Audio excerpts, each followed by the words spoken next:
Hey guys, tonight we're going somewhere a little different, somewhere older, somewhere quieter, but honestly, somewhere way more unsettling than you might expect.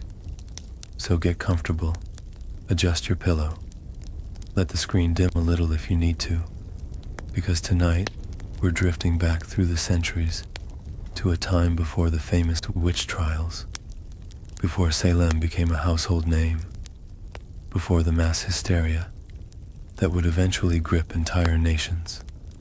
We're going to the small villages, the forgotten corners of medieval Europe, the places where accusations didn't make it into history books because there were no dramatic courtrooms, no famous judges, no newspaper coverage, just neighbors, just whispers, just fear spreading like fog through a valley at dawn. And honestly, what happened in those villages might be more disturbing than any trial you've ever heard about. Because at least trials have rules. At least trials have endings. What happened before the famous witch hunts? That was something else entirely. So let's settle in. Let's breathe. And let's slowly drift back to understand how ordinary women, your ancestors possibly, became monsters in the eyes of people who had known them their entire lives. Now, before we really get into this, I want to paint a picture for you, because I think when most people hear witch accusations, their brain immediately jumps to Salem. Maybe they think of those black and white illustrations of women in bonnets standing before angry mobs. Maybe they picture the gallows, the dramatic courtroom confessions. And look, Salem was terrible, genuinely horrific. But Salem witch trials happened in 1692. That's practically yesterday in the grand timeline of witch accusations. The fear of witches, that goes back centuries before America was even a concept.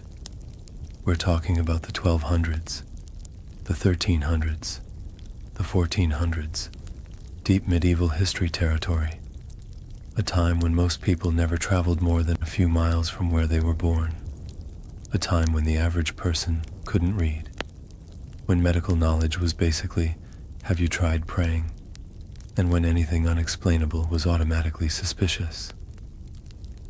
In this world, there were no witch trial procedures because there didn't need to be. Communities handled things themselves. And by handled things, I mean they absolutely ruined lives in ways that are genuinely heartbreaking to learn about.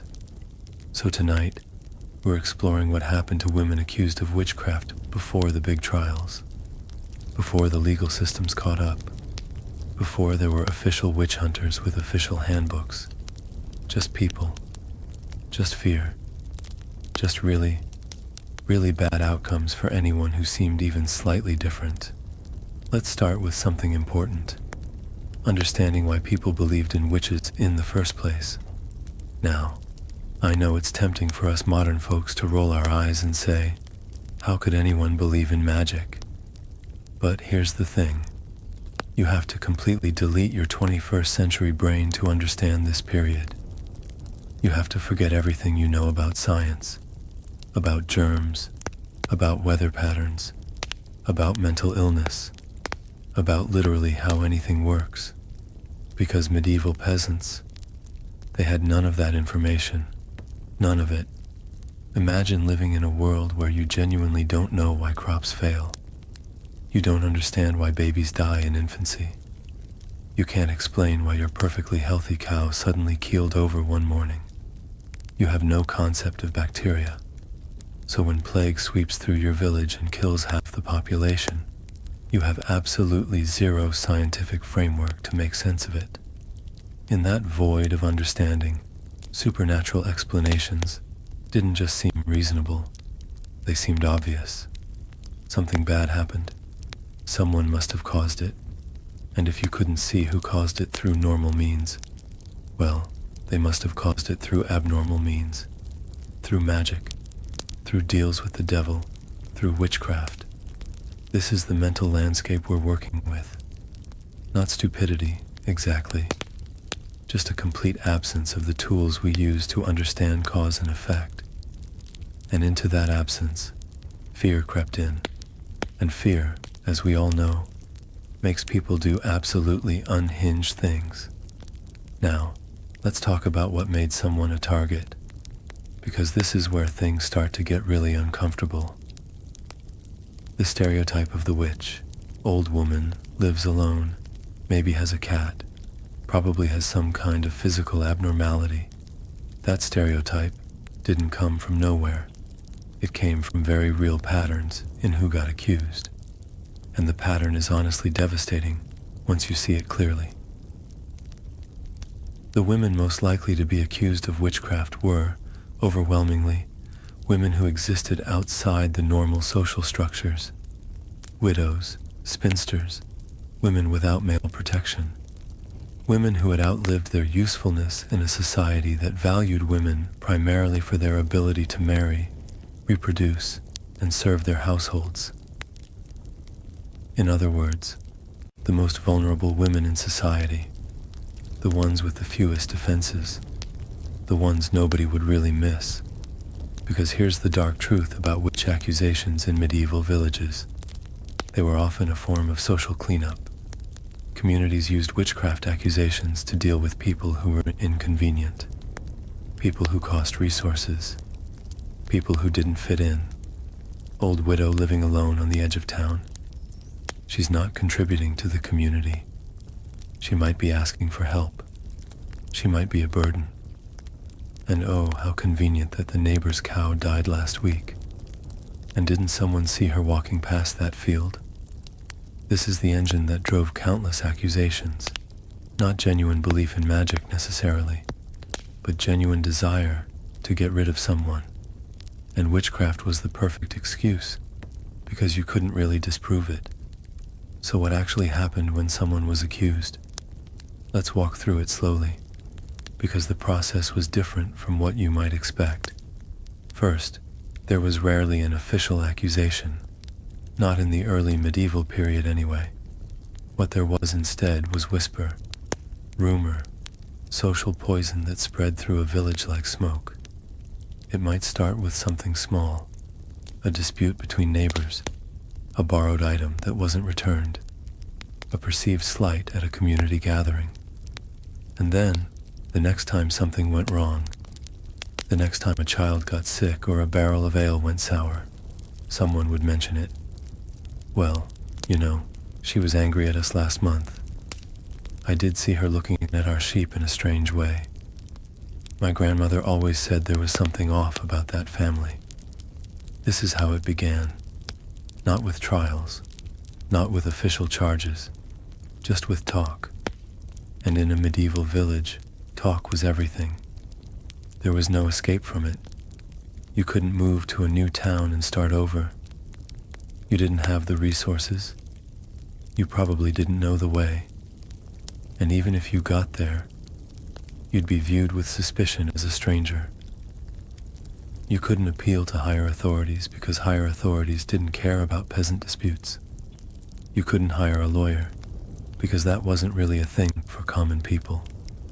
You just had to live with it. Live with the whispers. Live with the sideways glances.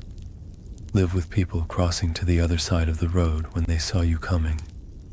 And this stage, the whisper stage, could last for years, decades even.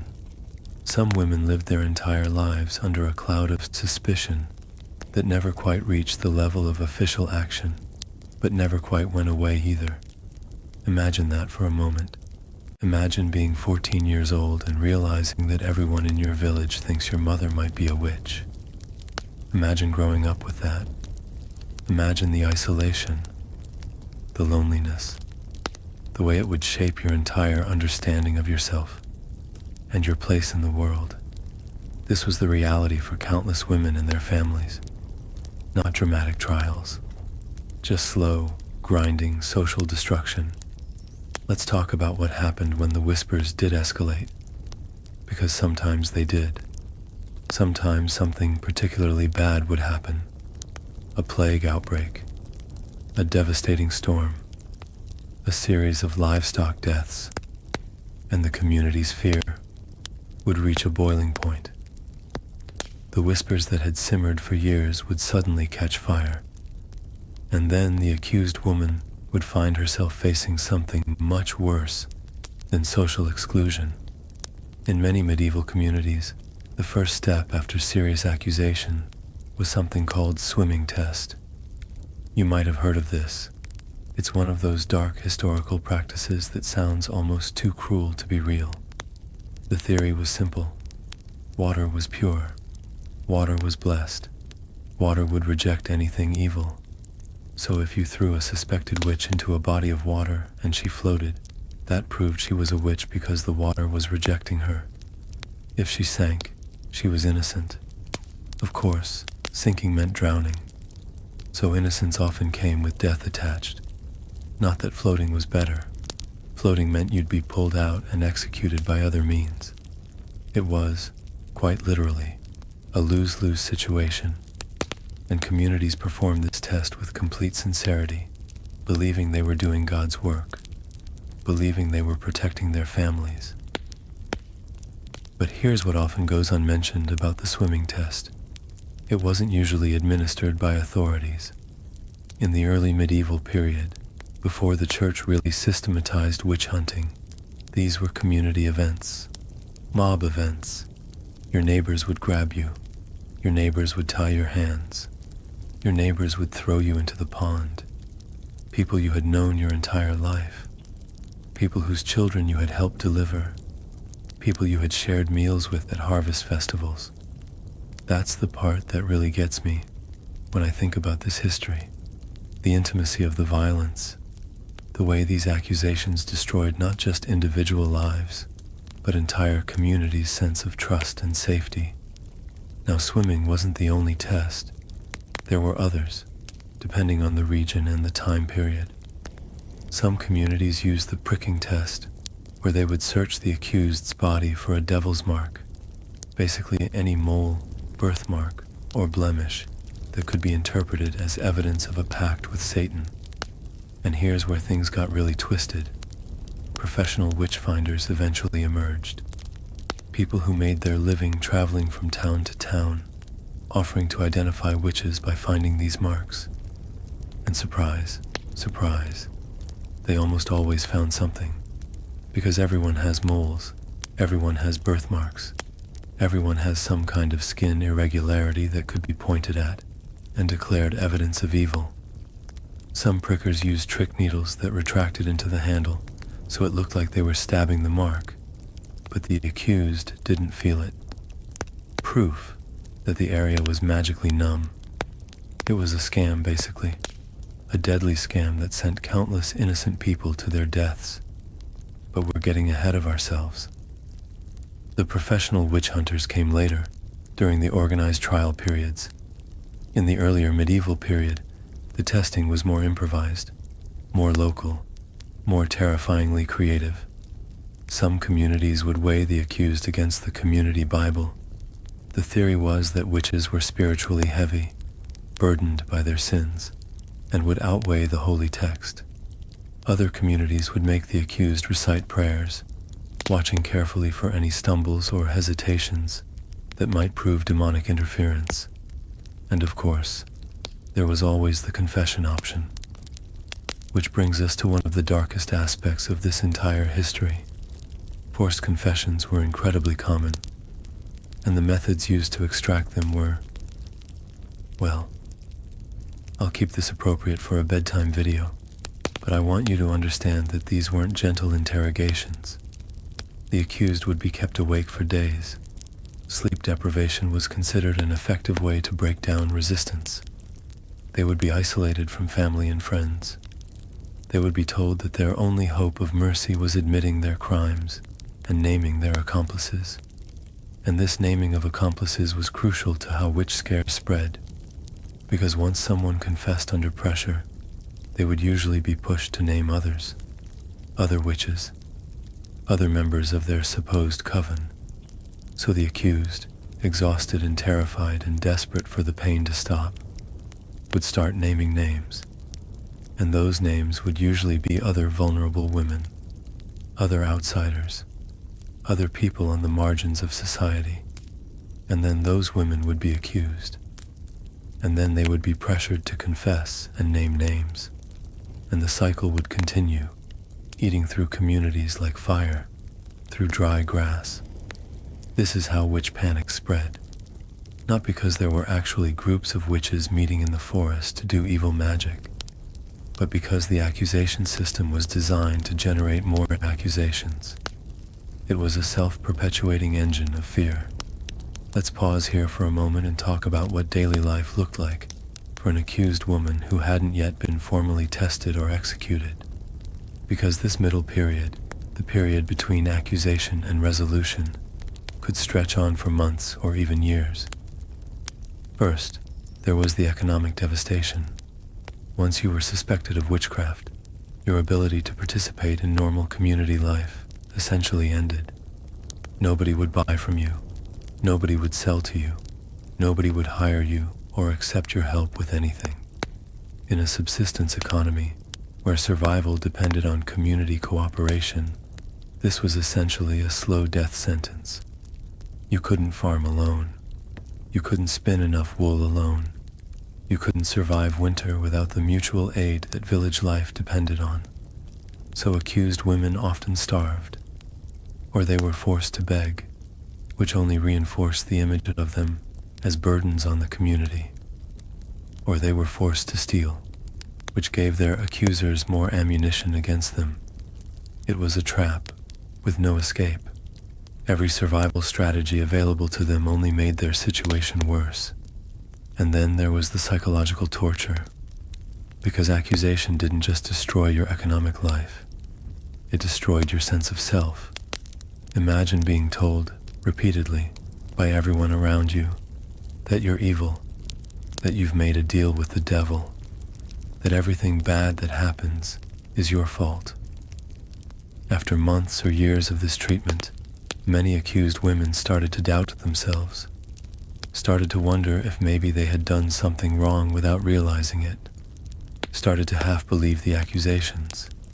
This is documented in confession transcripts. Women who seem genuinely confused about their own innocence.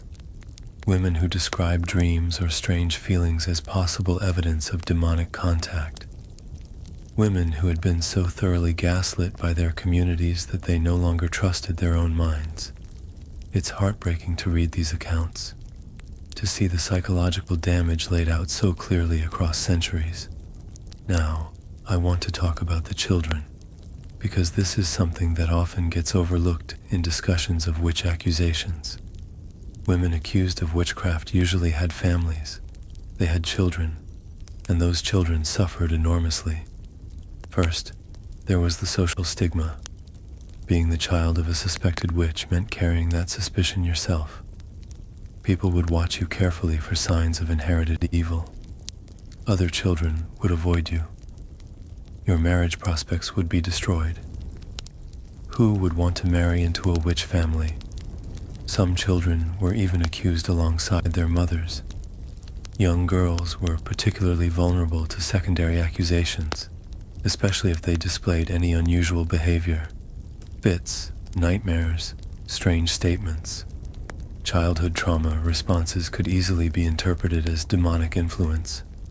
And then there was the practical reality of watching your mother be destroyed by the community, watching her be shunned, watching her be tested, watching her be taken away, possibly never to return. These children carried that generational trauma with them for the rest of their lives. And some of them grew up to become accusers themselves, having learned that the safest position in a witch panic was the position of the accuser, not the accused.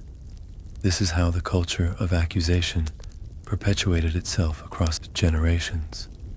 Children learned that vulnerability was dangerous, that being different was dangerous, that the only safety was in conformity and in pointing fingers at others before others could point fingers at you. As we drift through this history, I want you to notice something about the pattern of accusations, because there's an economic thread running through almost all of this. that often goes unexamined. Many witch accusations happen during times of economic stress, famines, plagues, harsh winters, periods when resources were scarce and communities were struggling. And the women who got accused were disproportionately women who required community resources without contributing labor. Widows receiving charitable support, old women who needed help surviving, disabled women who couldn't work. This isn't a coincidence. In times of scarcity, humans have a tendency to look for people to blame and people to eliminate. Witchcraft accusations provided a socially acceptable way to remove economic burdens from struggling communities. I'm not saying everyone who made an accusation was cynically calculating resource allocation. Most accusers probably genuinely believed what they were saying, but the underlying pattern, the way accusations clustered around economically vulnerable women during economically stressful times, suggests something darker than pure superstitious belief. It suggests that witch accusations were, at least in part, a form of social triage, a way of deciding who was expendable when not everyone could survive. And that's honestly one of the most chilling aspects of this history. Not the supernatural beliefs. Those are almost understandable, given the lack of scientific knowledge. But the way those beliefs were weaponized against the most vulnerable members of society, that's harder to process.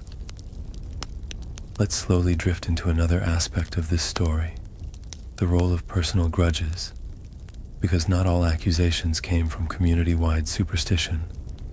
Many came from very specific, very personal conflicts. Medieval village life was intimate in ways that are hard for us to imagine today. Everyone knew everyone.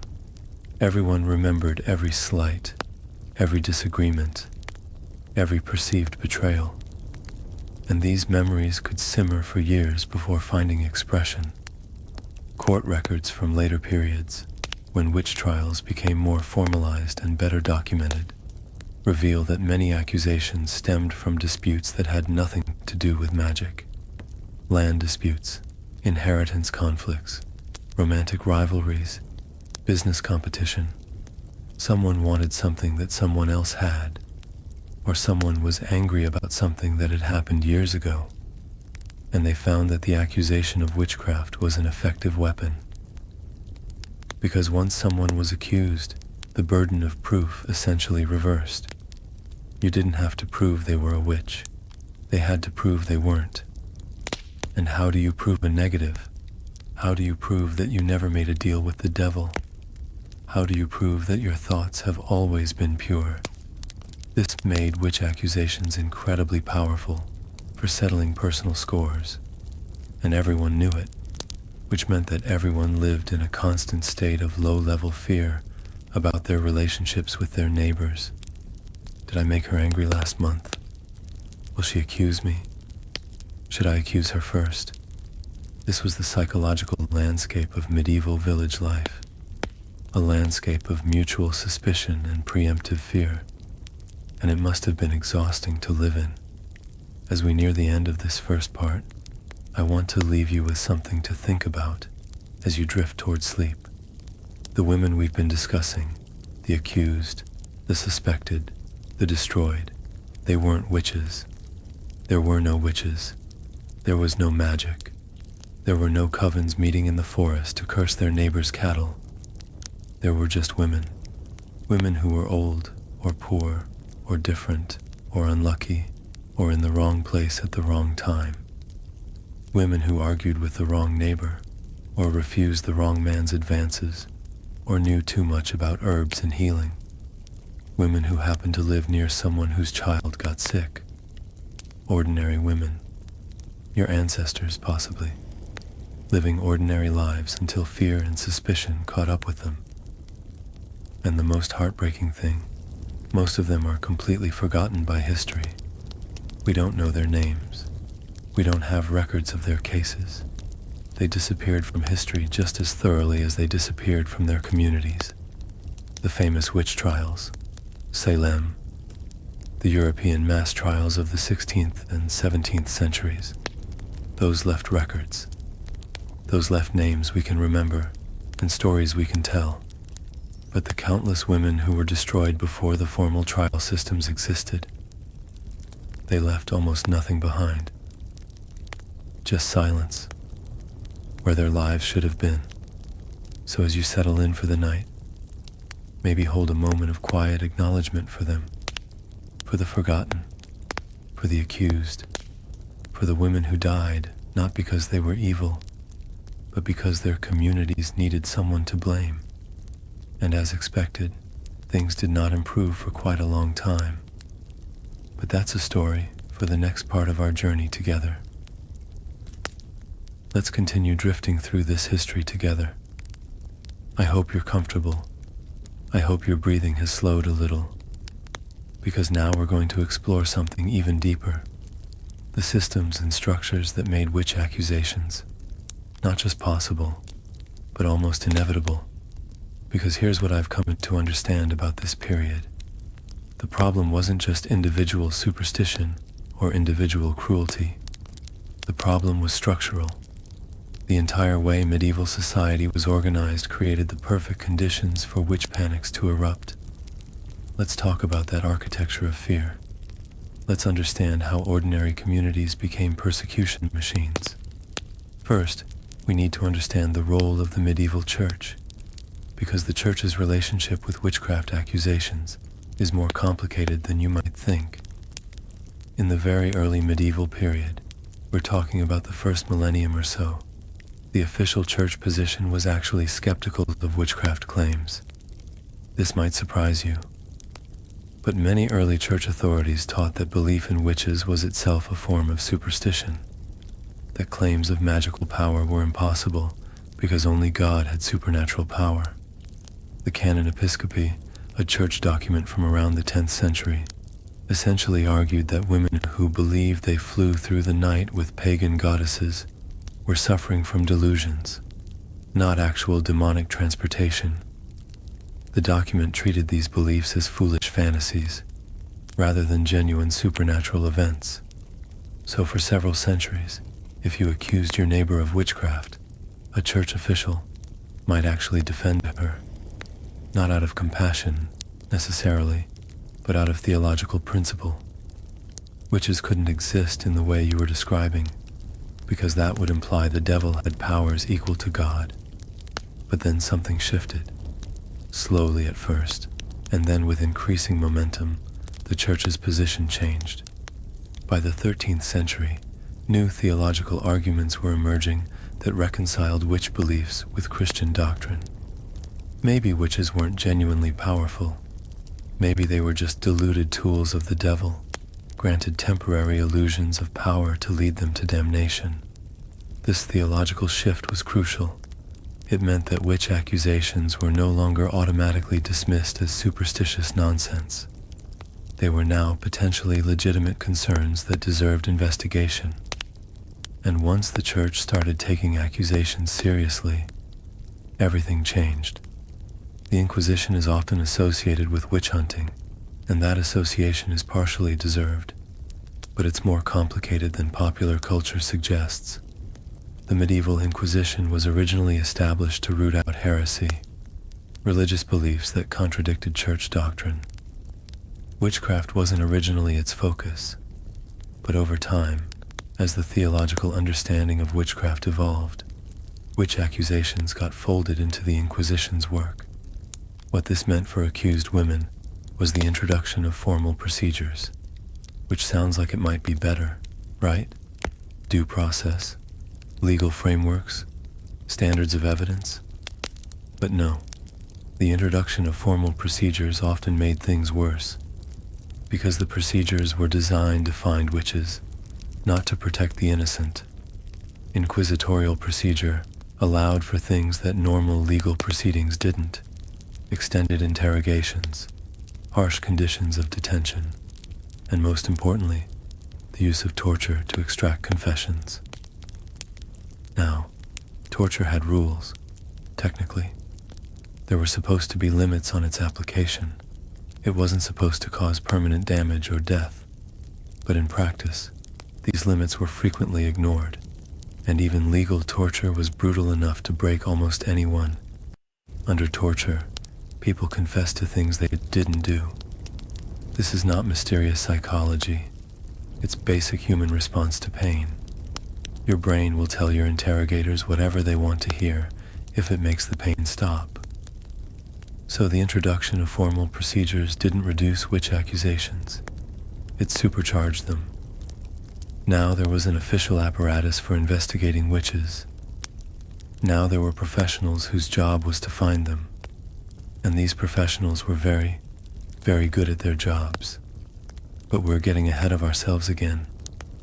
The height of inquisitorial witch hunting came later, in the 15th through 17th centuries. Right now, we're still in the earlier period, when communities were mostly handling things themselves. Let's talk about community social dynamics, because understanding why neighbors turned on neighbors requires understanding how medieval villages actually functioned. Medieval villages operated on a system of mutual obligation. Everyone needed everyone else.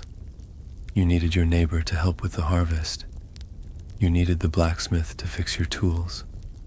You needed the midwife to help with childbirth. You needed the community to come together when crisis hit. This interdependence created stability, but it also created pressure. Intense pressure to conform, to not stand out, to fulfill your obligations and not create problems. And when someone did stand out, when someone was too different, too difficult, too demanding, the whole system of mutual obligation could start to fray. This is where the concept of social debt becomes important. In a subsistence economy, people kept careful mental track of who owed what to whom. If I helped you with your harvest, you owed me help with mine. If I gave you food when your stores ran low, you owed me food when mine did. But some people accumulated more debt than they could repay. Widows and elderly women, particularly, often found themselves in positions where they needed community help, but couldn't offer equivalent help in return. And this created resentment, deep structural resentment that needed an outlet. Here's how witch accusations often started, according to historians who've studied this pattern. A vulnerable woman would ask a neighbor for help. A cup of flour, some milk, a small loan. And the neighbor, already stretched thin themselves, would refuse. Now the neighbor feels guilty. They know they should help. They know the Christian thing to do would be to share. But they said no. And now they have to live with that decision.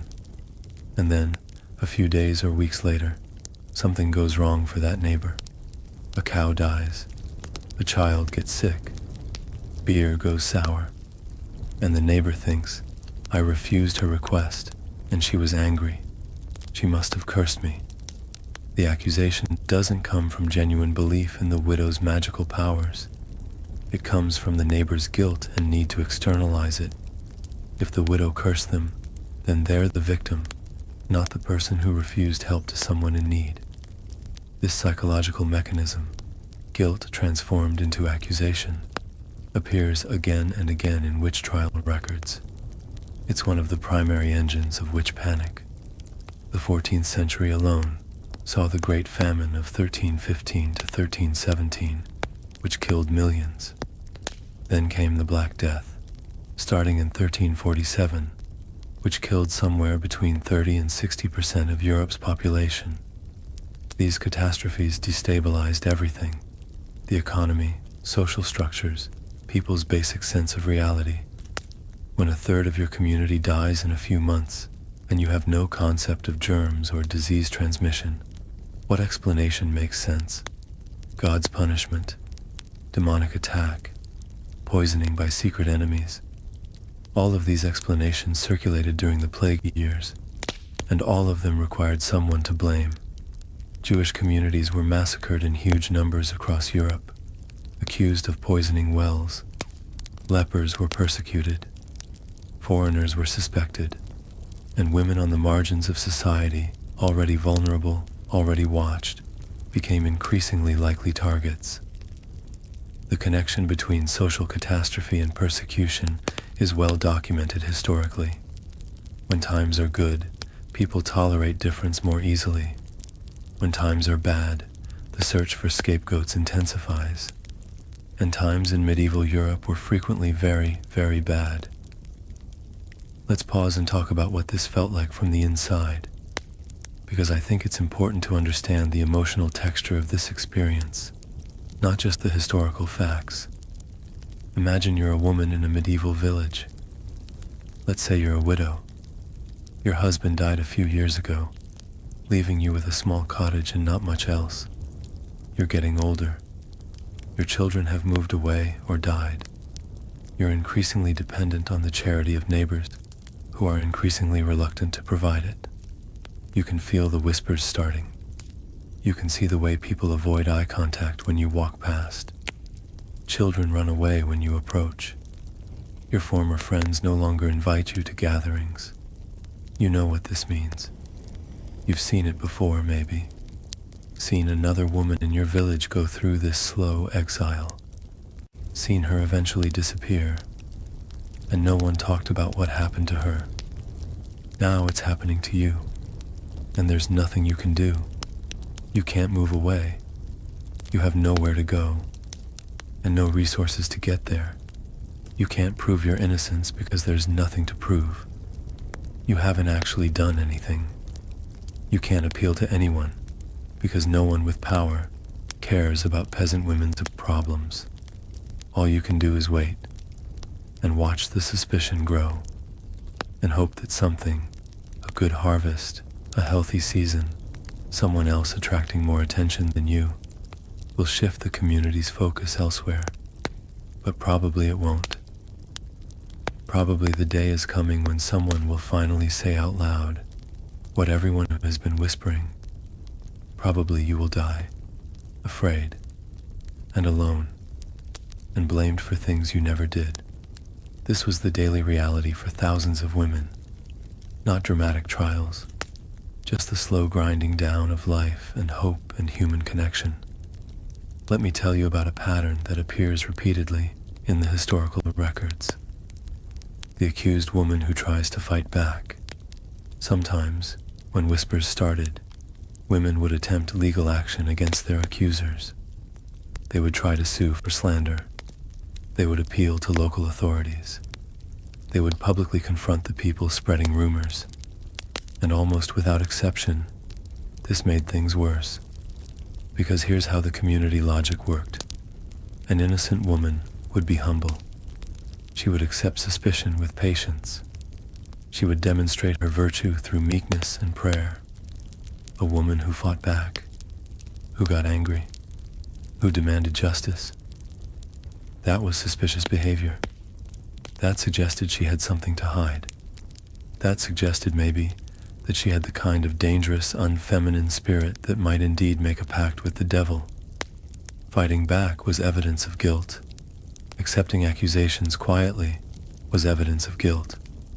There was no response that actually helped. This is what makes witch accusations so psychologically devastating. They created a closed system where everything confirmed guilt. Every defense was reinterpreted as further evidence. Every emotion, anger, fear, sadness, even the absence of emotion, could be read as proof of demonic influence. Modern psychologists would recognize this as a gaslighting technique. The accused was trapped in a framework where their own perceptions and responses were systematically invalidated. Now let's talk about something that might seem surprising: the role of other women in witch accusations. We might expect that women would support each other against these accusations, that gender solidarity would provide some protection. But the historical record tells a different story. Women were often the primary accusers of other women. There are several reasons for this. First, women spent more time together than men and women did. They shared domestic spaces. They knew each other's business. They were more likely to notice if a neighbor was acting strangely. Second, Women had complicated relationships with the gendered power structures of their society. Being seen as a good woman, pious, humble, sexually pure, provided some protection against accusation. And one way to demonstrate that you were a good woman was to help identify bad women. Third, and this is darker, some women may have used witch accusations as one of the few forms of power available to them. In a society where women had almost no formal authority, the ability to accuse was a form of power. It could settle old scores. It could remove rivals. It could protect your own family by directing suspicion elsewhere. I don't say this to villainize women accusers. They were operating within a system that gave them almost no good options. But I think it's important to understand that witch accusations weren't simply men persecuting women. They were communities destroying their most vulnerable members, and women participated in that destruction for complex reasons. Let's drift for a moment into the realm of healing and folk medicine, because this is another thread that runs through the history of witch accusations. In a world without professional medicine, who did you turn to when you were sick? Who helped you through childbirth? Who knew which herbs might ease a fever or settle an upset stomach? Often it was older women, women who had accumulated knowledge over their lifetimes, women who served their communities as informal healers and midwives. This was valuable knowledge, essential knowledge. Communities depended on these women, but it was also dangerous knowledge, because the line between healing and harming was easily blurred. If a woman knew which herbs could cure, didn't she also know which herbs could kill? If she could help a pregnancy progress, couldn't she also cause a miscarriage? If she could ease suffering, couldn't she also cause it? The wise woman was always potentially the witch. The healer was always potentially the harmer. And when something went wrong, when a patient died, when a child was stillborn, when a treatment didn't work, the same knowledge that had been valued could suddenly become evidence of malice. Midwives were particularly vulnerable to this dynamic. Childbirth was dangerous, and babies died frequently. Every midwife would eventually attend a birth that ended in tragedy. And grieving parents needed explanations, needed someone to blame. The woman who had been present at the death was an obvious target. This created an impossible situation for healing women. If they refused to help, they were useless and vulnerable to accusations of refusing Christian charity. If they helped and something went wrong, they were vulnerable to accusations of causing the harm. There was no safe position. As we continue drifting through this history, I want you to notice how all these factors interconnected: economic vulnerability, social isolation, community stress, guilt projection, healing knowledge, gender dynamics. No single factor caused witch accusations. They emerged from the intersection of all these pressures, creating a kind of social trap that was almost impossible to escape once you fell into it. And the trap was self-reinforcing. Every successful accusation made the next one easier. Every destroyed woman taught the community that accusations worked, that they provided explanations, relieved guilt, removed burdens. Some historians have compared this dynamic to a social addiction. Communities became dependent on the accusation mechanism to manage their anxieties and conflicts. And like any addiction, it escalated over time, requiring more and more destruction to achieve the same relief. This is how you get from isolated incidents to full-blown witch panics. The machine learns. It gets more efficient. It consumes more people. Let's talk about men for a moment, because while women were the primary targets of witch accusations, men were not immune. Men accused of witchcraft were often associated with female suspects, husbands, sons, brothers, or occasionally male folk healers. But the accusations against men tended to have a different character. Male witches were more often accused of explicitly demonic practices, attending Sabbaths, making pacts with the devil, engaging in heresy. Female witches were more often accused of petty maleficium, cursing neighbors, spoiling food, causing illness in children and animals. This gendered pattern reveals something about how the culture understood evil. Women's evil was domestic, small scale, rooted in envy and spite. Men's evil was theological, grand scale, rooted in deliberate rejection of God. Both framings were devastating for the accused, but they served different social functions. Accusations against women regulated female behavior, punishing those who stepped outside acceptable feminine roles. Accusations against men reinforced church authority, demonstrating the importance of proper belief and obedience. Now, I want to address something that might be forming as a question in your mind. Were there any protections? Any ways to survive accusation? The honest answer is, sometimes. But the protections that existed were unreliable and often depended on factors beyond the accused's control. Social status mattered enormously. A wealthy woman with powerful family connections was much less likely to be accused in the first place, and if accused, much more likely to successfully defend herself. The families of nobles could bring pressure to bear. They could afford lawyers in periods when legal representation became more common.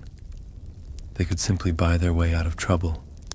But poor women, the majority of the accused, had no such resources. They were essentially alone against their communities. Male protection also mattered. Women with living husbands, especially husbands who were respected in the community, were less vulnerable than widows and single women. The husband could speak for her, defend her reputation, leverage his social relationships on her behalf. This creates a disturbing picture. The system punished women for being without men. It targeted independence. It targeted survival without male partnership. In this way, witch accusations reinforced patriarchal structures, teaching women that safety lay in dependency. Let's slowly move to another aspect of this history: the psychological impact on entire communities. Witch panics didn't just destroy the accused, they destroyed communities themselves. Think about what it means to live in a village that has turned on one of its own. Everyone is now aware that accusation is possible. Everyone is now afraid, not just of witches, but of being seen as witches, or of being associated with witches, or of failing to properly support accusations against witches. This fear changed how people interacted with each other. It encouraged surveillance, everyone watching everyone else for signs of suspicious behavior. It discouraged genuine human connection, because connection with the wrong person could contaminate you. It rewarded conformity and punished anything that might be interpreted as unusual. Communities emerging from witch panics were different than they had been before. More guarded, more suspicious, more brittle. Some historians argue that the culture of surveillance and conformity generated by witch panics contributed to broader shifts in European society. The individual learned to perform acceptable behavior even in private, because private behavior might be reported. This internalization of social control had consequences far beyond the witch accusations themselves. As we near the end of this second part, I want to return to something I touched on earlier: the silence. The vast majority of women affected by witch accusations in this period left no records behind. We don't know their names. We don't know their stories in detail. We have only fragments, glimpses, occasional references in other documents. This silence is itself a form of violence. These women were erased not once, but twice. First from their communities, then from history. Modern historians have worked hard to recover what can be recovered. They've combed through church records, manorial rolls, legal documents, and personal letters looking for traces of these vanished women. And they've found some. enough to reconstruct patterns, to understand dynamics, to tell stories like the ones I'm telling you tonight. But for every woman whose story can be partially reconstructed, there are dozens or hundreds who remain completely invisible, lost to time and silence and the destruction of evidence. This is one reason why I think this history matters so much, not just as a cautionary tale about superstition and persecution, but as an act of remembrance for people who were deliberately forgotten. When we tell these stories, we push back against that erasure. We acknowledge that these women existed, that their lives mattered, that their deaths were unjust. It doesn't undo the harm. Nothing can undo the harm, but it insists on their humanity in a way that their communities refuse to do. And as you drift closer to sleep tonight, perhaps you can carry a small piece of that remembrance with you. A recognition that history is not just about kings and battles and great men doing great things. It's also about ordinary people caught in terrible circumstances, about the quiet suffering that fills the spaces between famous events. The women accused of witchcraft before the famous trials were ordinary people. They loved, they worked, they hoped for things, they were afraid of things. They had favorite foods and annoying habits and complicated relationships with their families. They were, in other words, people like you and me. People who happen to live in a time and place where being different could get you killed. Hold that thought gently as we prepare to continue our journey, because there's more to explore, more patterns to understand, more silence to fill with acknowledgement, and the story continues to unfold. But we'll get to what came next in the following part. Welcome back to our slow drift through history. I hope you're still comfortable, still breathing slowly, still letting the weight of the day ease off your shoulders. Now we're going to travel. Not physically, of course, but mentally. We're going to move across Europe and see how witch accusations manifested differently in different places. Because here's something that might surprise you. Witch accusations weren't uniform. Different regions developed different patterns.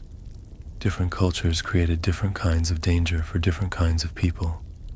Understanding this geography of accusation helps us see that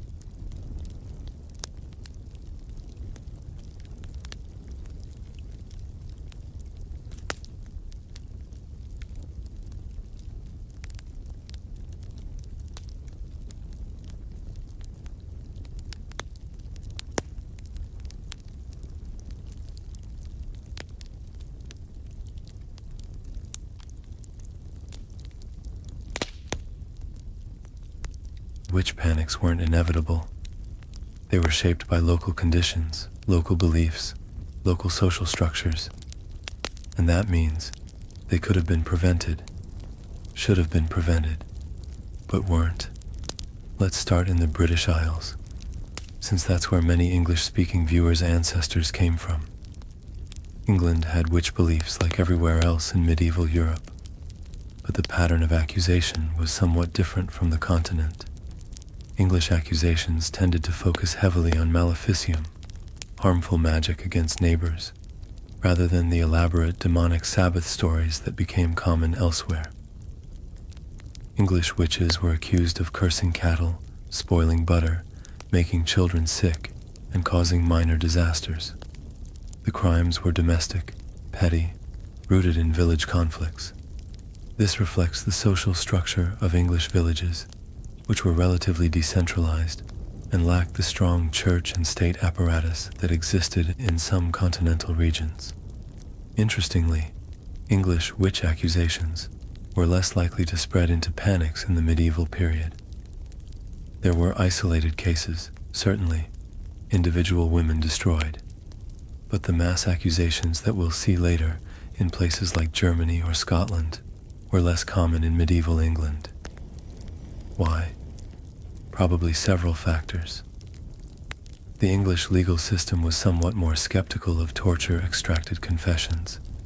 Local authorities were often reluctant to get involved in neighbor disputes, and the church in England had a somewhat different relationship with folk belief than the church on the continent. But don't think this made England safe for accused women. It didn't. Individual accusations could still destroy lives completely. The isolation, the social death, the potential for mob violence, all of that existed in England, just as it existed elsewhere. Scotland tells a different story. Scottish witch beliefs incorporated elements of Celtic fairy lore that gave accusations a distinctive flavor. Scottish witches were often accused of having relationships with fairies, rather than, or in addition to, demons. They were said to receive their powers from fairy queens, to attend fairy gatherings, to serve as intermediaries between the human and fairy worlds. Now you might think fairy associations sound less threatening than demon associations, and in some ways, they were. Scottish folk beliefs about fairies were ambiguous. Fairies could be helpful or harmful, and people who dealt with them weren't automatically evil. But this ambiguity didn't protect accused women. Instead, it meant that a wider range of behaviors could be interpreted as witchcraft.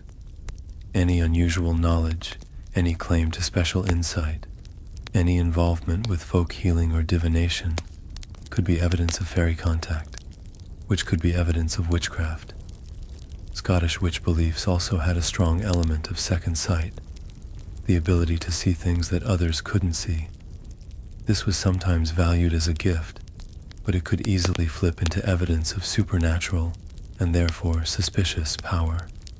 The Scottish pattern shows how witch beliefs adapted to local cultural frameworks. Demons and fairies served similar functions in the accusation system. They provided explanations for unusual abilities and unusual behaviors. The specific language didn't matter as much as the underlying social dynamics. Let's drift south and east, into France. French witch beliefs developed in the context of a more centralized state and a more powerful church hierarchy. In France, the distinction between witchcraft and heresy was often blurred. Witches were seen not just as magical practitioners, but as members of an anti-Christian conspiracy. They had rejected God, joined the devil's party, and were actively working to undermine Christian society. This framing made French witch accusations more serious, in some ways, than the petty maleficium accusations common in England. A woman accused of cursing a neighbor's cow was annoying. A woman accused of participating in demonic conspiracies against Christianity was dangerous in a much larger sense. French authorities, both religious and secular, therefore took more interest in witch accusations than their English counterparts. They were more willing to investigate, more willing to use formal legal procedures, more willing to pursue accusations to their conclusions. This didn't necessarily mean more accusations in the medieval period. Formal investigation could actually slow the accusation process, as cases had to work through legal channels rather than being handled by mob action. But it meant that when accusations did happen, they were more likely to result in formal execution rather than in formal exile or violence. The German-speaking lands present perhaps the most complex picture. Germany in this period wasn't a unified country, but a patchwork of hundreds of semi-independent territories, duchies, principalities, free cities, church lands. Each territory had its own legal system, its own religious culture, its own social dynamics. This fragmentation meant that witch accusations varied enormously across the German lands. Some territories were relatively restrained. Others became killing grounds, with hundreds or even thousands of accused witches executed over time. The variation seems to depend heavily on local factors. Territories with strong, centralized authority could either protect accused women if the authorities were skeptical of accusations, or persecute them efficiently if the authorities believed in witches and wanted to find them. Territories with weak authority might see more mob violence and informal persecution. The German lands would later become the epicenter of the witch trial period, with some of the largest mass trials in European history. But even in the medieval period, the groundwork was being laid. The theological elaboration of witch beliefs, the development of inquisitorial procedures, the accumulation of fear and suspicion. Let's pause on the Iberian Peninsula, Spain and Portugal, because here something interesting happened. The Spanish Inquisition is famous, of course, but the Spanish Inquisition was actually relatively skeptical of witch accusations. This might seem counterintuitive. The Inquisition persecuted people brutally for heresy, for being Jewish or Muslim or Protestant. Why would they be skeptical of witches? The answer seems to be theological. Spanish inquisitors were trained to be skeptical of supernatural claims in general.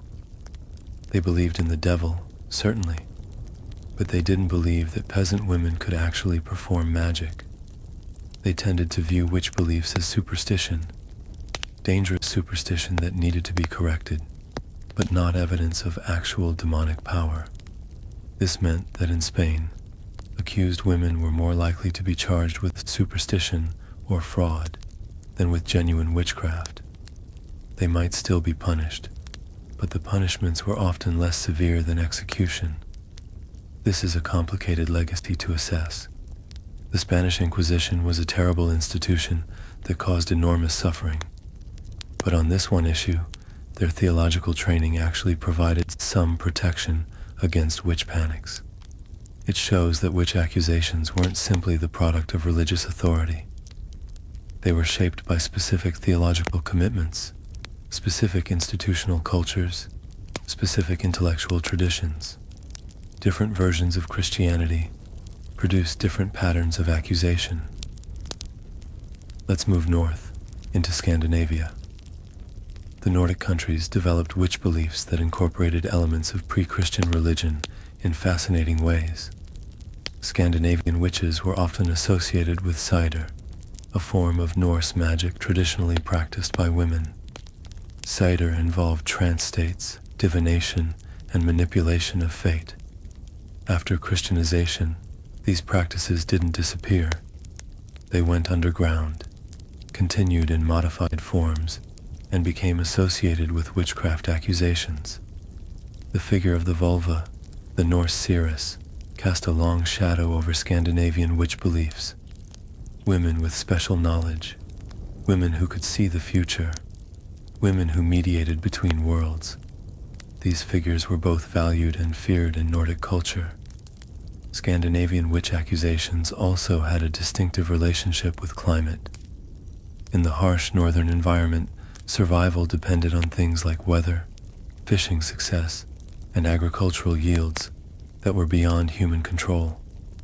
This created intense anxiety about supernatural influence over these crucial factors.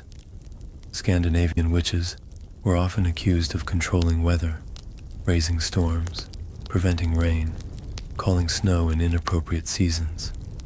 They were accused of influencing the movements of fish and game. In other words, they were held responsible for the natural forces that determined whether communities lived or died. This pattern shows how witch beliefs adapted to local concerns.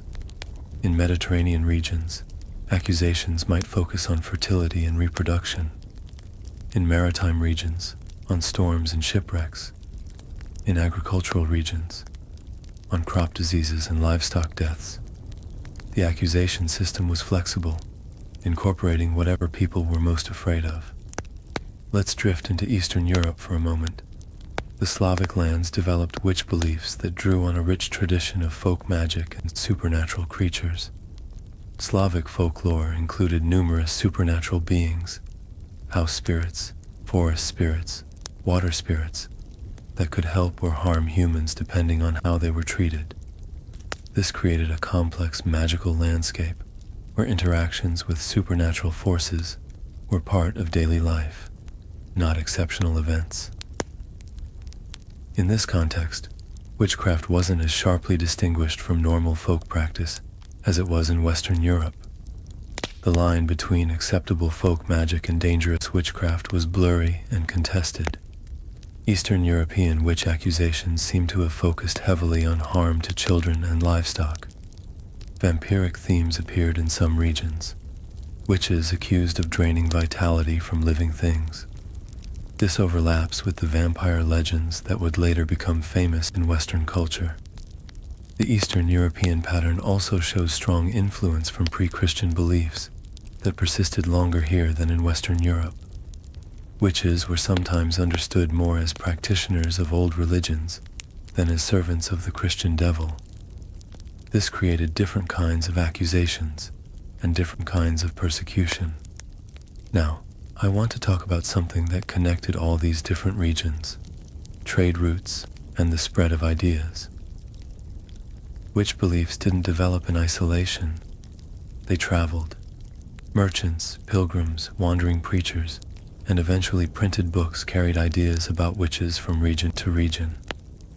When a new idea about witchcraft appeared somewhere, a new theory about how witches operated, a new form of accusation, a new testing method, it could spread rapidly along these communication networks. This is part of why witch beliefs elaborated over time. Each region added its own elements to the witch concept, and those additions could be incorporated into the beliefs of other regions. The witch figure became a composite, layering Celtic fairy queens over Germanic storm magic over French demonic conspiracies. By the late medieval period, a fairly standardized witch stereotype was emerging across much of Europe.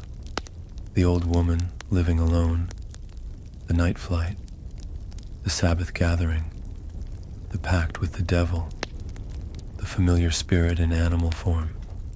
This standardization was crucial to the later explosion of witch trials. It provided a common framework for accusations across different legal systems and different cultures. It meant that witch hunters could apply the same techniques everywhere, looking for the same signs, extracting the same confessions. Let's also talk about cities versus rural areas, because this geographical distinction mattered enormously.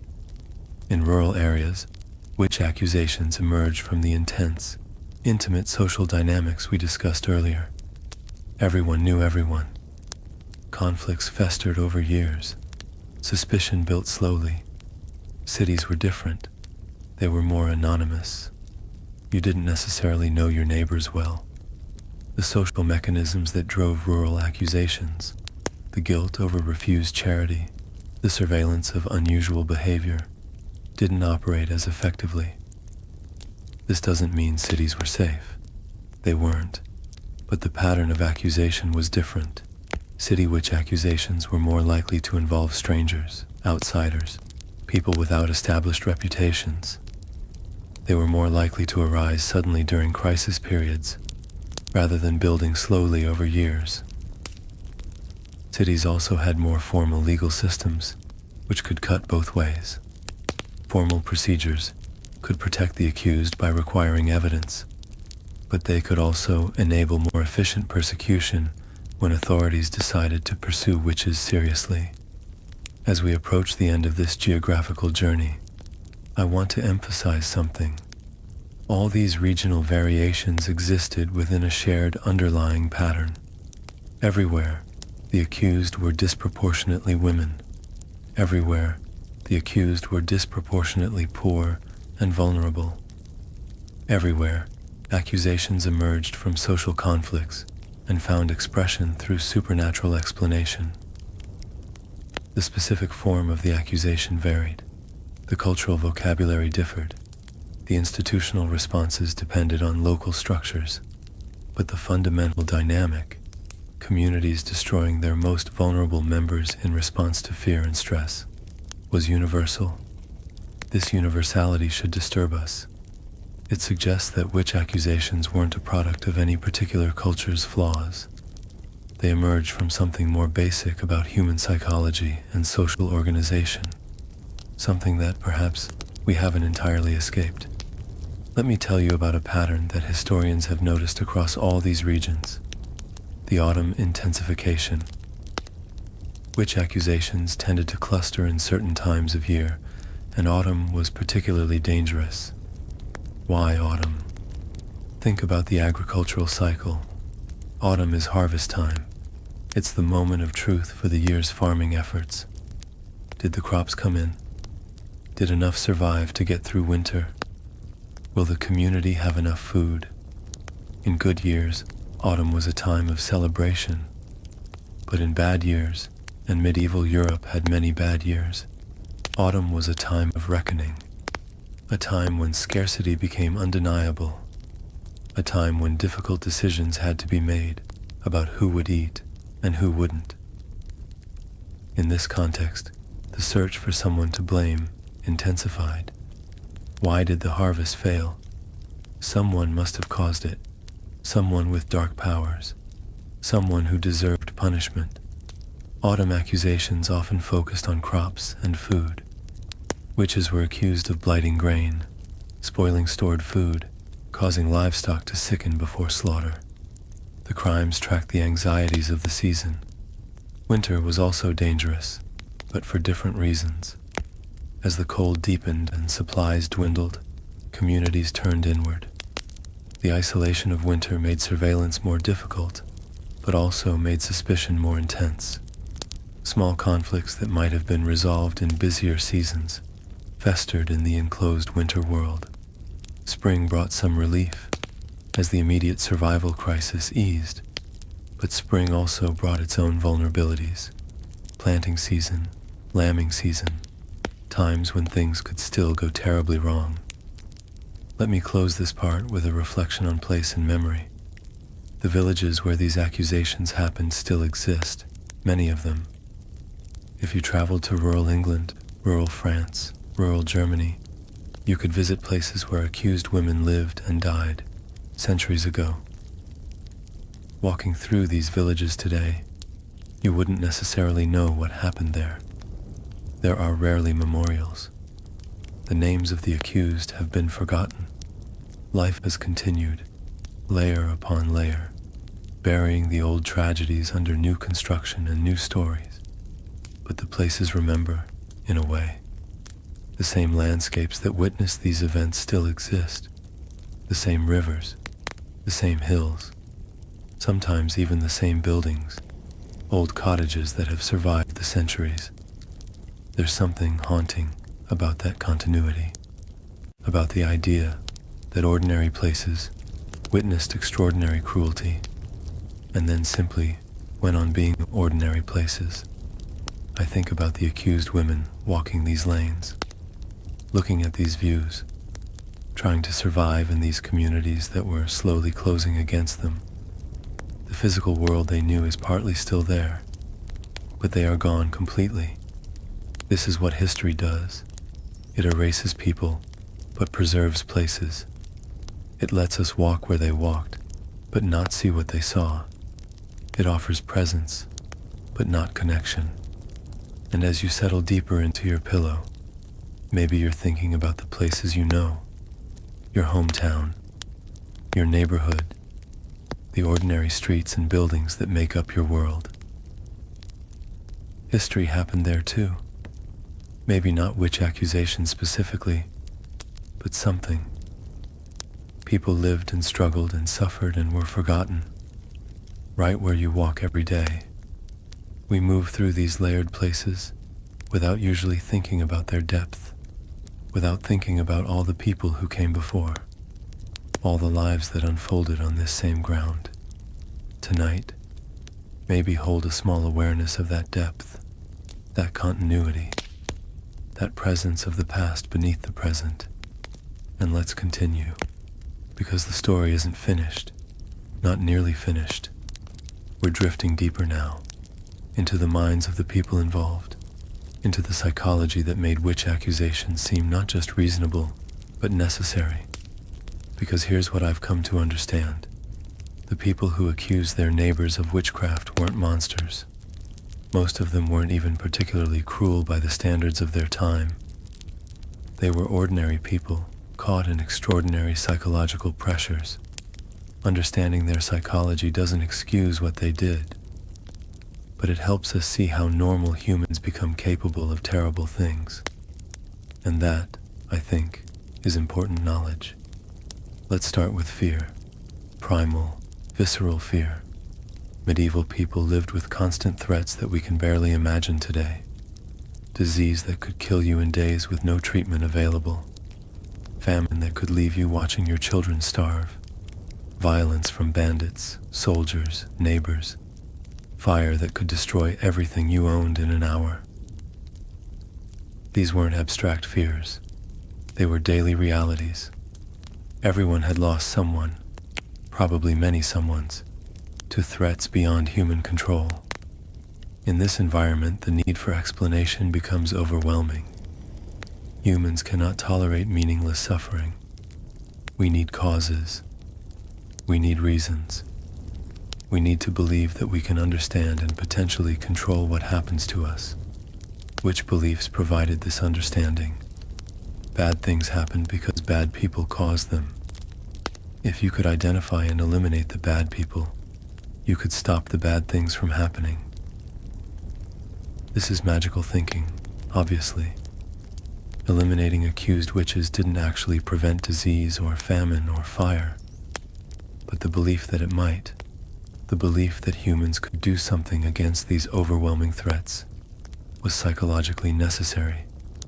Without that belief, you're helpless, just a small creature in a vast, indifferent, dangerous universe.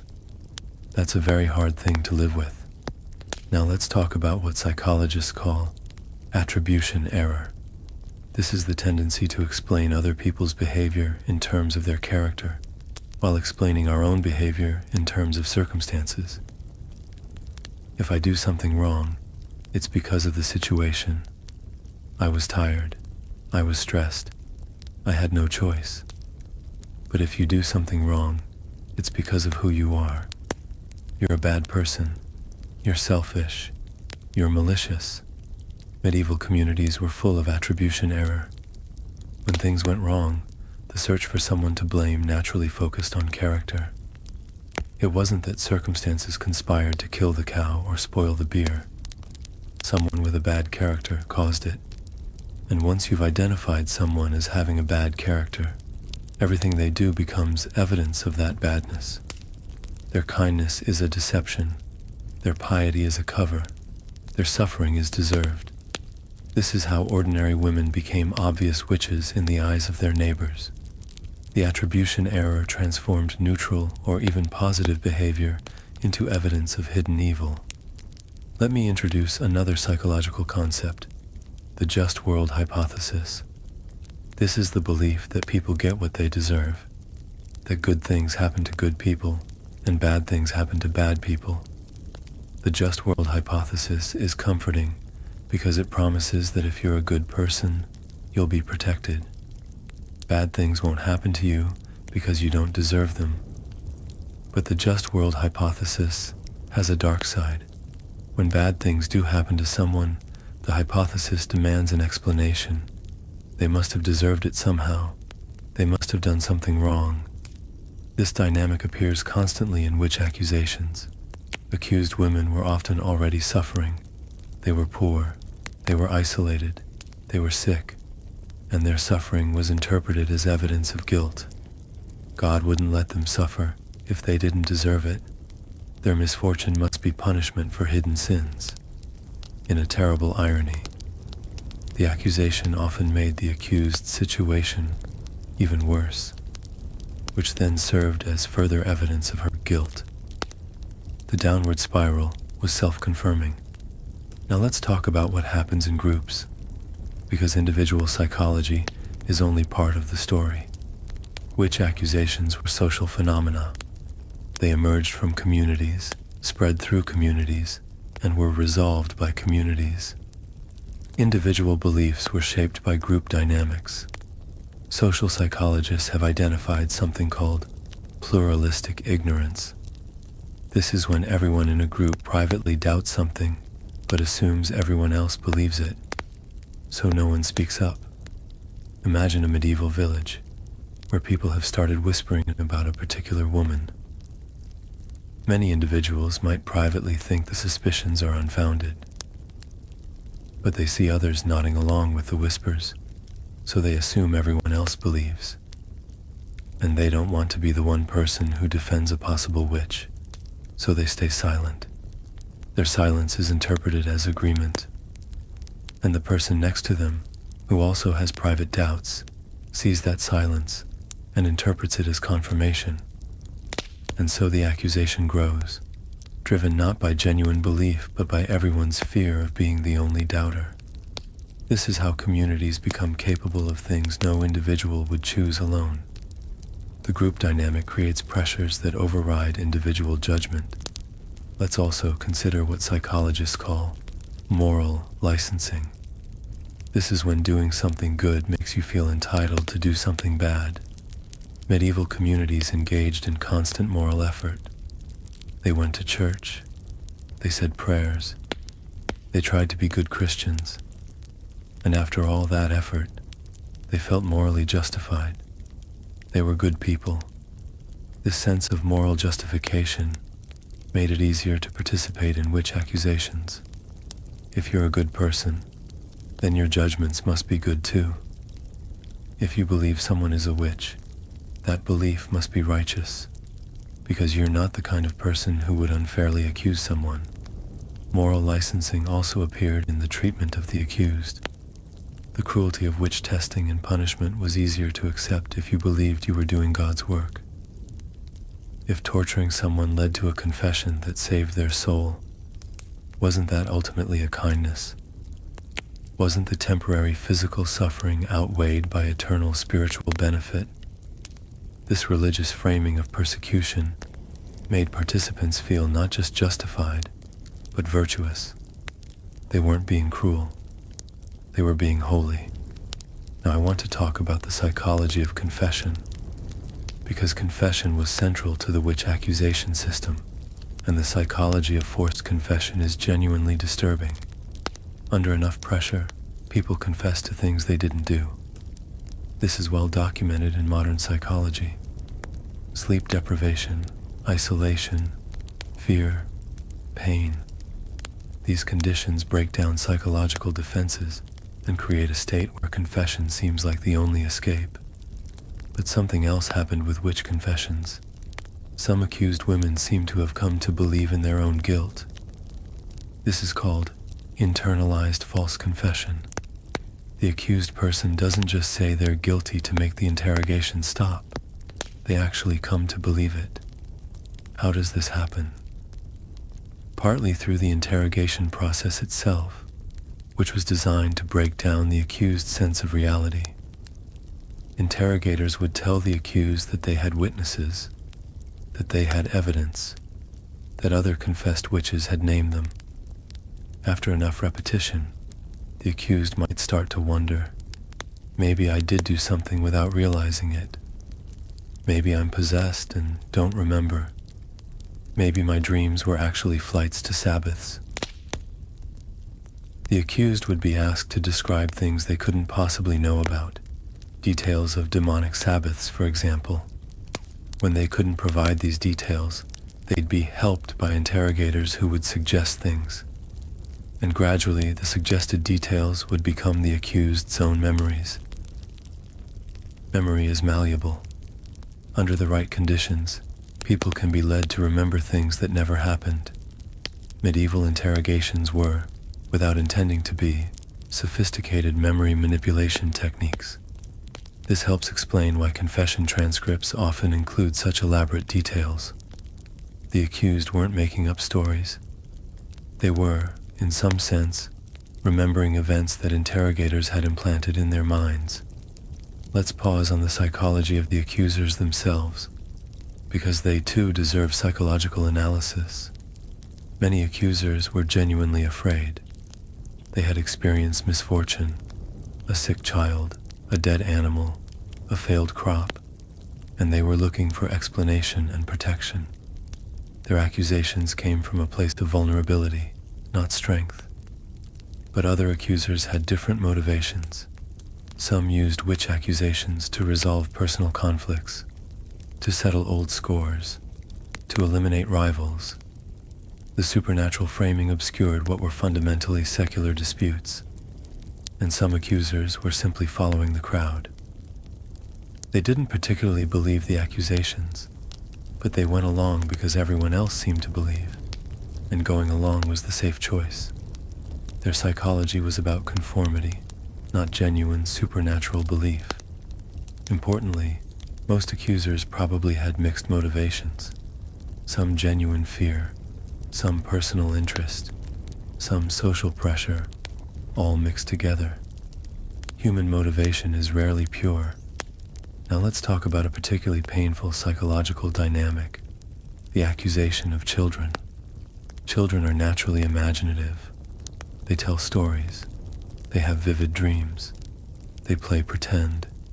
In any era, children's testimony is unreliable because children blur the line between reality and fantasy. In medieval communities, children's stories and behaviors could become evident in witch accusations. A child who had nightmares might be having visions of witches. A child who made up stories about flying might be confessing to Sabbath attendance. A child who was unwell might be bewitched, or might themselves be practicing witchcraft. Children were sometimes accused directly. More often, they were used as witnesses against adult women. A child might be led to say that they had seen a woman doing strange things, or that a woman had given them evil eye. The psychology of children as witnesses is complicated. Children are suggestible. They want to please adults. They pick up on what adults expect them to say. In an atmosphere of witch panic, children could easily be led to provide the testimony adults wanted. This created another self-reinforcing cycle. Adult suspicions led to questions that led children to confirm those suspicions. The confirmation strengthened adults' beliefs, which led to more questions, which led to more confirmations. Let's drift for a moment into the psychology of the accused themselves, because their mental states deserve attention too. Many accused women must have experienced what we would now recognize as trauma responses: hypervigilance, sleep disturbances, dissociation, flashbacks. These are normal human responses to extreme stress, but in the medieval context, they might have been interpreted as further evidence of supernatural affliction. The isolation that preceded formal accusation was itself traumatic. Being cut off from community, from support networks, from basic human connection, these experiences leave psychological wounds. Accused women were often psychologically damaged long before any formal testing or trial began. Some accused women may have experienced what we would now call religious crisis or spiritual emergency. When your community tells you that you're evil, that you've made a pact with the devil, that God has abandoned you, that's an assault on your fundamental sense of identity and meaning. Some accused women may have had genuine spiritual experiences under this pressure, visions or voices that they interpreted through the framework of witch beliefs. I think it's important to hold space for the psychological reality of the accused. They weren't just passive victims of external persecution. They were human beings having human psychological responses to impossible situations. Their inner lives were complex and deserving of recognition. As we continue exploring psychological dimensions, let's consider the role of anxiety in driving accusations. Medieval communities were anxious communities. Anxiety about salvation. Was I going to heaven or hell? Anxiety about survival. Would we have enough food for winter? Anxiety about relationships. Did my neighbors truly accept me? Witch accusations provided an outlet for all these anxieties. The suspected witch became a container for community fear. By focusing on her, people could externalize their diffuse anxiety and give it a face. This is a common psychological pattern. When we're anxious, we look for something to blame. We want our anxiety to have a cause because then we can address the cause. Witches were the perfect cause. Identifiable, punishable, removable. After a witch was removed from the community, through exile or execution, people often reported feeling relief. The anxiety that had been building found release. Of course, the relief was temporary. The underlying conditions that generated anxiety hadn't changed. New anxieties would build, requiring new scapegoats. Now let's talk about the psychology of spectators. Because witch accusations weren't just about accusers and accused. They involved entire communities as audiences. Public spectacles of accusation, testing, and punishment served important psychological functions for observers. They reinforced community norms. This is what happens to people who deviate. They provided cathartic release of tension. They created shared experience that bound the community together. But watching another person suffering also leaves psychological marks. Spectators had to manage their own emotional responses. Some did this through numbness, protecting themselves by not feeling. Others did this through righteousness, telling themselves that the suffering was deserved. Others did this through denial, looking away, or mentally checking out. These coping strategies left traces in how people talked about witch persecution afterward. The minimizing, the justifying, the forgetting. Communities had to do psychological work to live with what they had done and witnessed. Let me close this part with a thought about psychological inheritance. The children who grew up in communities affected by witch accusations carried those experiences forward. They learned that neighbors could turn on neighbors. They learned that being different was dangerous. They learned that cruelty could be framed as righteousness. These lessons shaped their development, shaped who they became as adults, shaped how they raised their own children. Trauma passes through generations, not mystically, but through patterns of behavior and belief that are taught and modeled.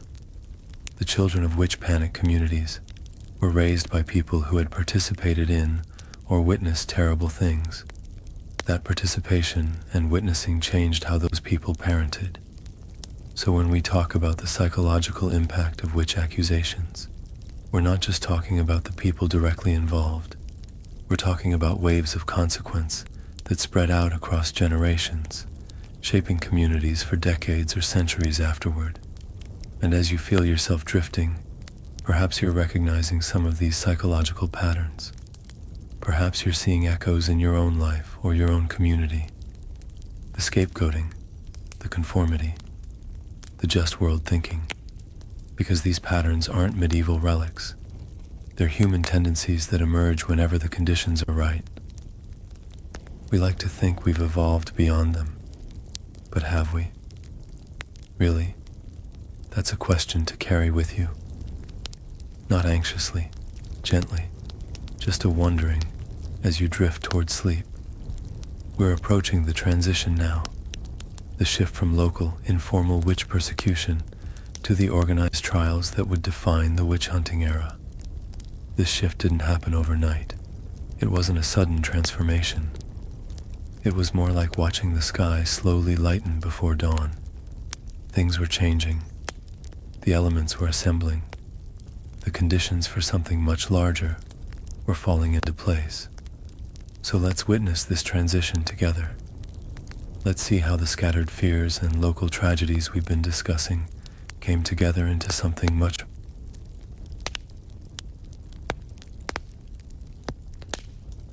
more systematic and much more deadly. The late medieval period, roughly the 1300s through the 1400s, saw a gradual elaboration of witch beliefs. What had been simple fears about harmful magic developed into complex theological frameworks about demonic conspiracy. This elaboration happened primarily in learned circles, university theologians, church officials, inquisitors with formal training. These educated men took the scattered folk beliefs about witches and organized them into systematic theory. The idea of the Sabbath, the nocturnal gathering where witches met with demons, engaged in blasphemous rituals, and plotted against Christianity, was largely a learned invention. Regular peasants didn't originally imagine anything so elaborate. They imagined angry old women casting curses, not organized demonic conspiracy. But once the learned theory existed, it filtered back down into popular belief. Preachers told their congregations about the Sabbaths. Pamphlets spread the ideas to literate populations. And gradually, the elaborate witch concept became common knowledge. This process of elaboration was dangerous precisely because it made witch accusations more serious. A woman accused of cursing a neighbor's cow was a local problem. A woman accused of attending demonic Sabbaths and participating in conspiracy against God was a threat to all Christendom. One document deserves special mention in this elaboration: the Malleus Maleficarum, the Hammer of Witches, published in 1486. Now technically, this takes us slightly beyond the medieval period into the early modern era.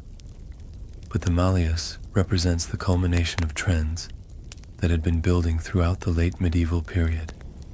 It synthesizes the learned witch theory into a practical manual for identifying, investigating, and prosecuting witches. The Malleus Maleficarum is a deeply misogynistic document. It argues that women are inherently more susceptible to witchcraft than men because of their weaker intellect, their greater carnality, and their more unstable nature. It provides detailed guidance on how to extract confessions and how to conduct trials. The influence of the Malleus is debated by historians. It was popular. It went through numerous editions over the following century. But not everyone who dealt with witch cases actually used it. Still, it represents an important moment: the systematization of witch persecution into something that could be taught and standardized. Before the Malleus, witch persecution was local and variable. After the Malleus, there was a template, a playbook, a common set of assumptions and procedures that could be applied anywhere. Let's talk about the role of the printing press, because the printing press, invented around 1440, transformed how ideas spread. Before printing, ideas spread slowly.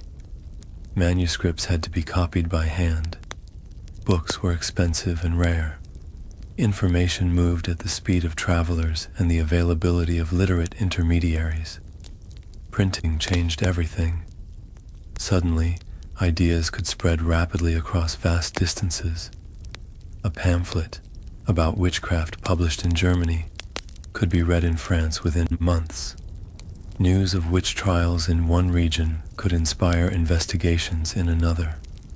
The printing press created a more connected world, and that connection included connection of fears.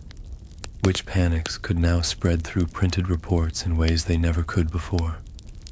Pamphlets describing sensational witch trials became popular reading material.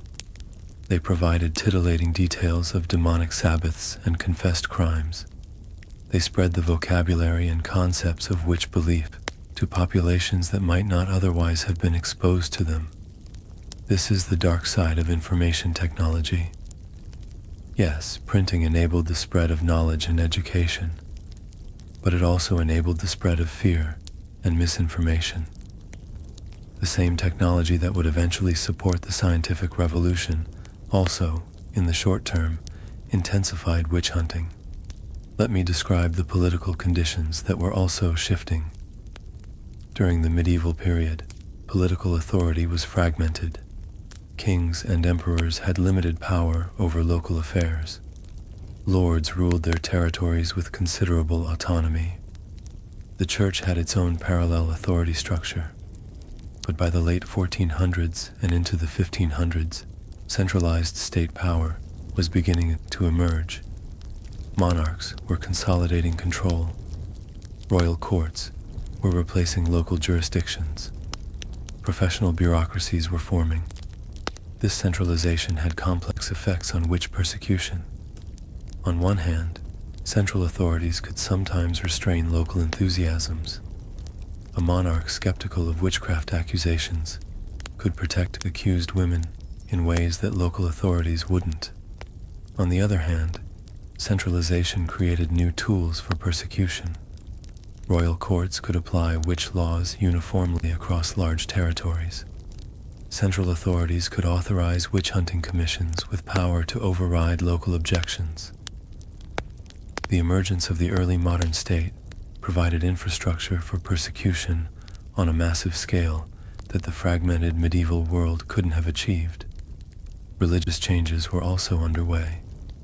The late medieval church faced increasing challenges to its authority: corruption scandals, reform movements, theological disputes. These challenges created anxiety about religious orthodoxy. If some people were questioning church authority, might others be secretly aligned with Satan? The search for hidden enemies, heretics, witches, Jews, any threatening other, intensified as religious certainty crumbled. And then came the Protestant Reformation, beginning in 1517 with Luther's famous theses. The Reformation shattered the religious unity of Western Europe. Catholics and Protestants accused each other of serving the devil. Heresy became the central preoccupation of religious authorities on all sides. In this climate of religious warfare, witch accusations intensified dramatically. Both Catholic and Protestant authorities pursued witches as part of their broader struggle for religious purity. Witch hunting became a way of demonstrating religious commitment. We are so devoted to God that we root out every possible servant of Satan. The Great Witch Trial period of the 16th and 17th centuries was partly a product of this religious conflict. The same energies that drove wars of religion also drove persecution of suspected witches. Now let's consider economic changes. The medieval economy was based largely on manorial agriculture. Most people were peasants tied to land and lord. Wealth circulated slowly through local networks of mutual obligation. By the late medieval period, this was changing. Commerce was expanding. Towns were growing. Money was becoming more important than land in determining social status. These economic shifts created new anxieties. The old certainties were eroding. Social position felt less secure. Competition for resources intensified. In this context, witch accusations could serve new functions. They could be used to attack competitors. They could be used to dispossess vulnerable landowners. They could be used to reinforce social hierarchies that felt threatened by economic change. The witch as economic threat appears frequently in later trial records. Witches were accused of stealing milk, spoiling goods, destroying businesses. These accusations reflect anxieties about economic competition and vulnerability. Let me also mention demographic changes. Europe's population, which had been devastated by the Black Death in the 14th century, was recovering by the late 1400s and into the 1500s. Population growth created pressure on resources. It meant more competition for land, for food, for all the necessities of life. It meant more social stress and more potential for conflict. And population growth meant more poor people, more vulnerable people, more potential targets for witch accusations. The demography of this period created a larger pool of marginalized individuals whose social position was precarious, and it created communities under more intense pressure with less margin for tolerance of difference. As we witness these various factors converging, the elaboration of witch theory, the spread of printing, the centralization of state power, the religious fragmentation, the economic transformation, the demographic pressure, we can see how the stage was being set for something larger. The medieval witch accusations we've been discussing were terrible, but they were limited. They were local tragedies. They affected individual women and individual communities. What was coming would be different in scale. The organized witch trials of the 16th and 17th centuries would kill tens of thousands of people, maybe hundreds of thousands.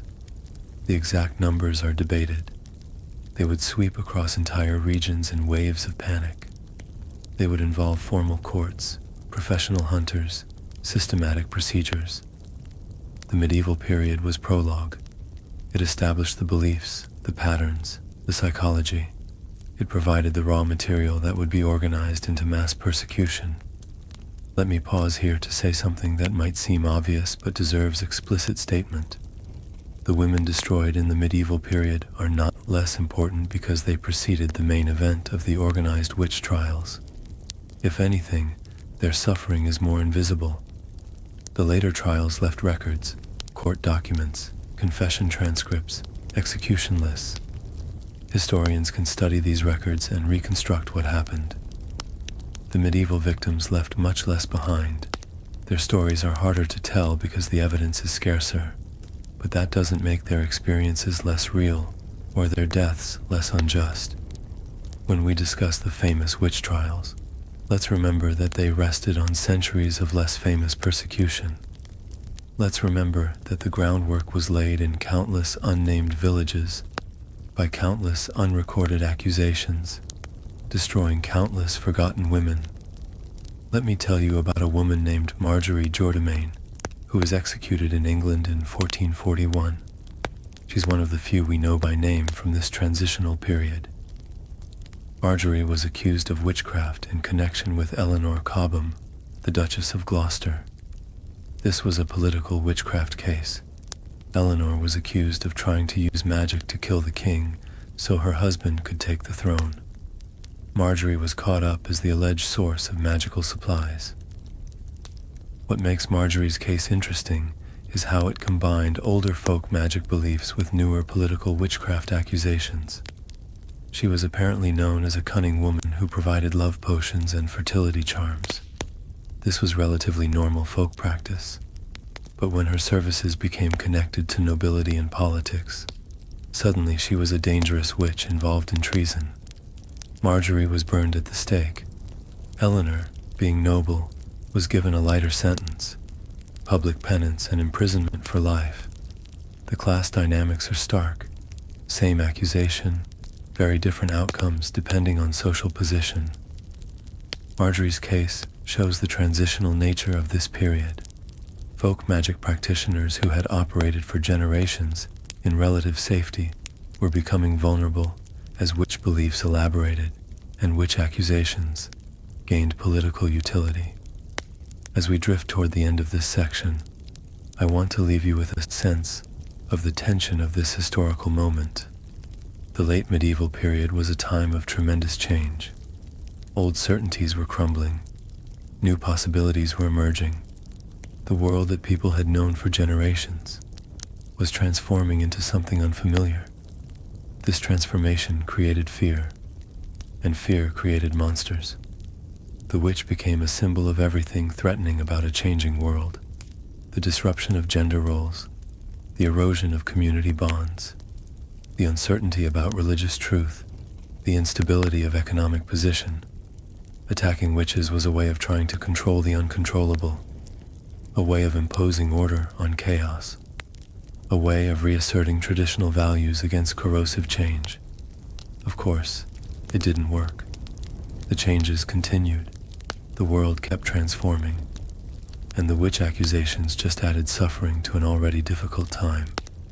But understanding this psychological function helps explain why witch persecution intensified precisely when it did. It wasn't random. It wasn't just superstition. It was a response, a terrible, destructive response to the anxieties of a world in transition. And so we stand at the threshold. Behind us, the medieval world we've been exploring, the village accusations, the informal persecution, the slow-building fears. Ahead, the organized trials that would consume so many lives. If you've looked into this history before, you might have encountered the famous names and places. Salem, obviously, but also Trier, Würzburg, Fulda, Lancashire, Pendle. These are the places that appear in the viral YouTube documentaries and History Channel specials about witch trials. There are videos like The Dark Truth about the European witch trials, or What Really Happened at Salem, that explore these famous cases. They're worth watching if you want to continue this journey into the trial period itself. But I hope that tonight we've established some context that those videos sometimes miss. The trials didn't emerge from nothing. They emerged from centuries of building belief, building fear, building patterns of accusation. The women who died in the organized trials were destroyed by a system that had been slowly constructed over generations. Understanding that construction helps us understand the trials themselves. As you settle deeper into relaxation, maybe you're feeling the weight of this history, the scale of it, the duration of it, the countless lives touched by fear and suspicion and violence. It's heavy. I know it's heavy. And yet, somehow, humans lived through it. The descendants of both the accused and the accusers are probably among us today. The communities that participated in these events continued existing. Life went on. This isn't a comfortable fact.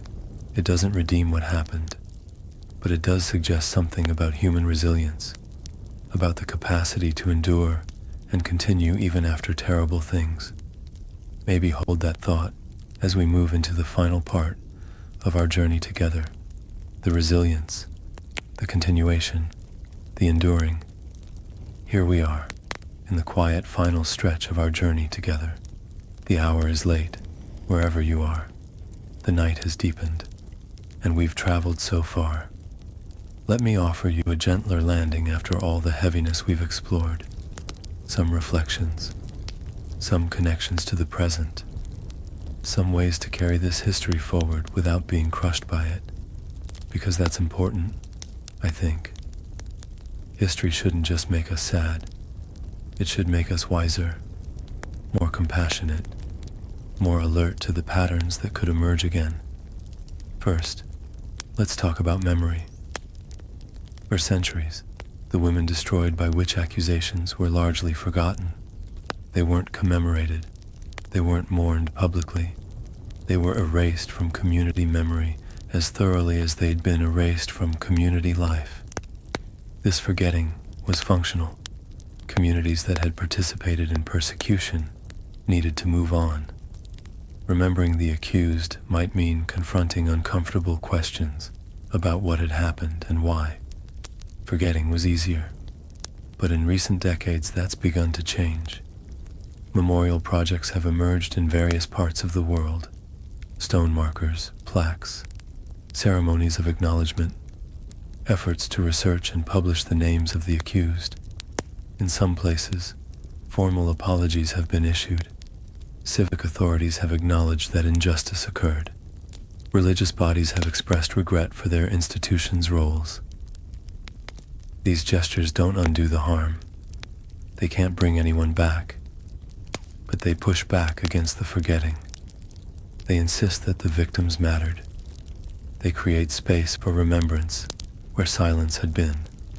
Let me tell you about a few of these memorial efforts. In Vardø, Norway, there's a memorial called Stilneset, designed by the artist Louise Bourgeois. It commemorates the 91 people executed for witchcraft in Finnmark County during the 17th century.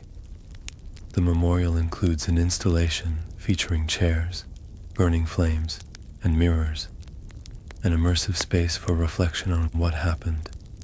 In some German towns, small brass plaques called Stolperstein, stumbling stones, have been placed in sidewalks to commemorate individuals, including some accused witches. You walk down the street, and suddenly there's a name at your feet, a reminder that someone lived here, that someone was destroyed here. In Scotland, a memorial at the place of execution in Edinburgh lists the names of those accused and killed. Visitors leave flowers. They stand in silence. They acknowledge what their ancestors did. These memorials are small gestures against enormous historical silence. But they matter. They teach. They invite reflection. They keep the memory alive. Now let's talk about what this history means for us today. I'm not going to pretend that witch hunts are happening in the same way they did in the medieval and early modern periods. They're not. We don't generally execute people for practicing magic anymore. But the patterns we've discussed, the scapegoating of vulnerable people, the use of accusations to manage community anxieties, the way fear can spread through social networks, these patterns are still with us. Social media creates new mechanisms for accusation to spread. Someone can be targeted by millions of people who have never met them, based on information that may or may not be accurate. The accusation dynamics we've discussed, the self-reinforcing cycles, the assumption of guilt, the impossibility of defense, these can play out at a digital speed. I'm not saying that social media criticism is equivalent to witch execution. Obviously, it's not. But there are echoes. The psychology is similar, even if the consequences are different. Understanding how witch panics worked can help us recognize similar dynamics when they emerge in our own world. It can help us ask, is this accusation based on evidence or on anxiety? Are we scapegoating someone to manage our own fears?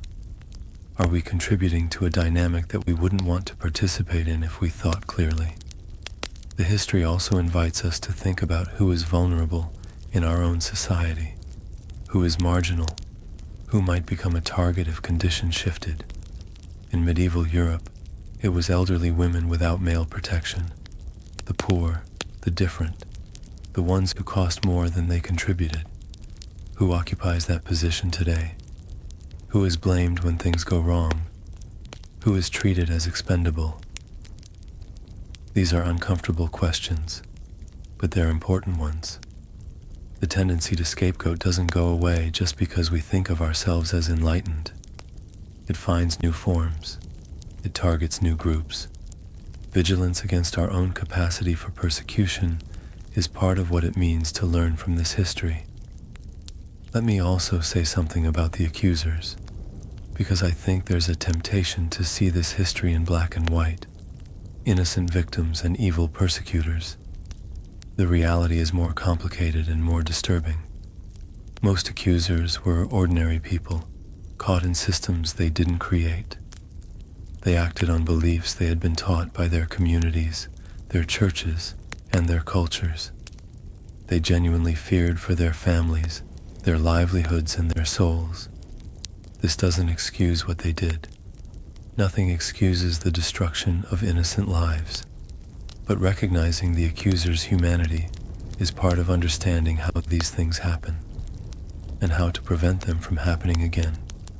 Because the uncomfortable truth is this: if we had been born into those communities, raised with those beliefs, surrounded by those pressures, most of us would have done the same things. Not because we're evil, but because we're human. And humans, under the right conditions, are capable of terrible things. That recognition, that capacity for harm lives in all of us, is perhaps the most important lesson this history has to offer. And now, as the night grows deeper and your eyes grow heavier, let me leave you with this.